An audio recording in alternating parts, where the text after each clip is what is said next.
Hello everyone, আসসালামু আলাইকুম। আশা করি সবাই ভালো আছেন। চলে আসলাম নতুন আরো একটা পেইন্টিং আপনাদের সাথে করার জন্য। আর এখনো অবধি আমার করা সবগুলো কাজের মধ্যে আমার কাছে কেন জানি এটা একটু বেশি পছন্দের হয়ে উঠেছে। হতে পারে নতুন কিছু ট্রাই করেছি এই জন্য। So let's start the video.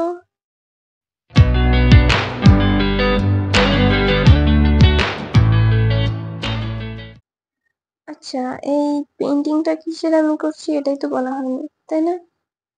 তো আজকের পেইন্টিংটা আপনারা দেখেই বুঝতে পারছেন এটা হচ্ছে বাগান বিলাস। তো এই ফুলের ব্যাকগ্রাউন্ড যেটা ছিল সেটা ব্লার ছিল। আমি ফার্স্টে তো কনফিউজড ছিলাম যে ব্লার কিভাবে করব। পরে হচ্ছে ভাবলাম যে হ্যাঁ, আঙুল দিয়ে হয়তো বা হবে। হবে না, মেঘ আঁকার সময় যখন আমি আঙুল দিয়ে করি সেটা খুব স্মুথলি ব্লেন্ডিং হয়। তো এটা হয়তো বা কাজে দিবে। তো ফার্স্টে আমি ফুলের ভিতরে যেন হচ্ছে রং না লেগে যায় এই জন্য ওই সাইডগুলো কভার করে নিচ্ছি ব্রাশ দিয়ে। এটা হয়ে গেলে আমি হোয়াইট কালার, ইয়েলো কালার আর হচ্ছে গ্রিন কালার, মানে যেটা যে জায়গায় দরকার সেটা সেইভাবে দিয়ে আমি পুরো ব্যাকগ্রাউন্ডটা ব্লেন্ড করে নিয়েছিলাম।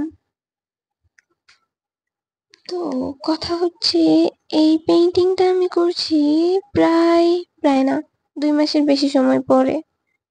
তো এতদিন পরে করার কারণ হচ্ছে আমার এতদিন কেন জানি ছবি আঁকতে একটুও মন চায়নি। আর এখন হুট করে কেন জানি মন চাইলো। এই মন চাওয়া এই মন চাওয়ার হচ্ছে অন্যতম রহস্যময় একটা কারণ হচ্ছে যে কিছুদিন পরে আমার এক্সাম ডেট দিয়ে দিয়েছে। আর যখন এক্সাম টাইম আসে তখনই আমার কেন জানি ছবি আঁকার প্রতি অন্যরকম প্রেম জাগে। মানে কোনো কিছু না করলে মনে হয় যে দম বন্ধ হয়ে মরে যাব আমি। আর হ্যাঁ, ফুল কিন্তু এখন আমার অনেক বেশি ভালো লাগে। সব ধরনের ফুল আমার দেখতে অনেক ভাল লাগে। আমি আমি কালকেও হচ্ছে বাগান বিলাস চুরি করে এনেছিলাম। তো যাই হোক, এই যে ব্যাকগ্রাউন্ডটা ব্লার করা হয়ে গেছে আপনারা দেখতে পাচ্ছেন। আর এটা আসলে এখন যেমনটা দেখা যাচ্ছে এটা তেমনটা থাকবে না, আরেকটু চেঞ্জ হবে। সেগুলো ভুলবশত আমি রেকর্ডিং করিনি। আর ভুলবশত আরেকটা জিনিস রেকর্ড করিনি, সেটা হচ্ছে এই যে পাতাগুলো করেছি।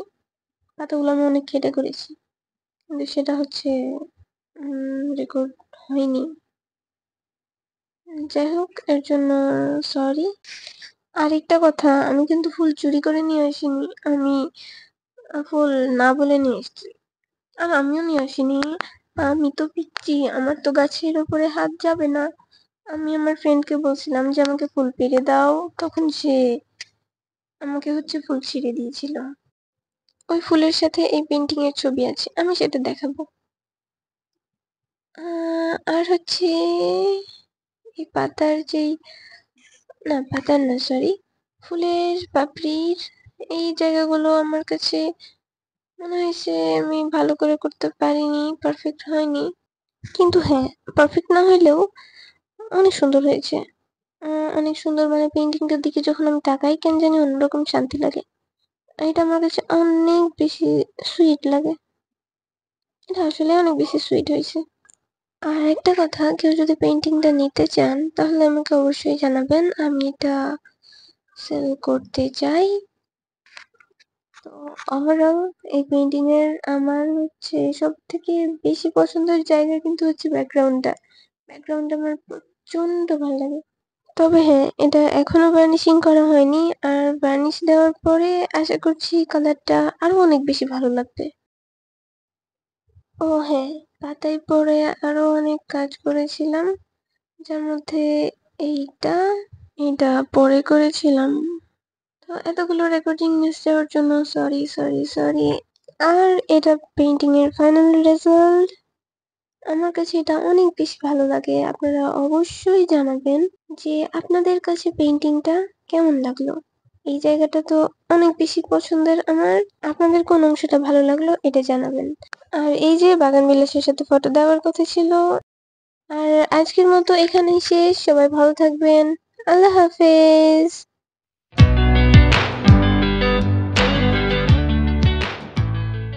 তারপরে এত বড় পাতা হয় না। এগুলো পাতা না তো, এগুলো তো ফুল। তোমাকে কে বলেছে পিঙ্ক কালারের পাতা? এটা এটা পিঙ্ক কালারের ফুল। কিন্তু এই যে রিয়ালেও এত বড়। এত বড় তো তোমার প্রবলেম কোথায়? এই প্রবলেম তো আমার প্রবলেম তো এটা যে এত বড় ফুলের পাপড়ি হয় না, ওখানে যে সাইডে কয়টা পাপড়ি ছিল ওটাই তো নাই। হ্যাঁ, হারামির চোখ।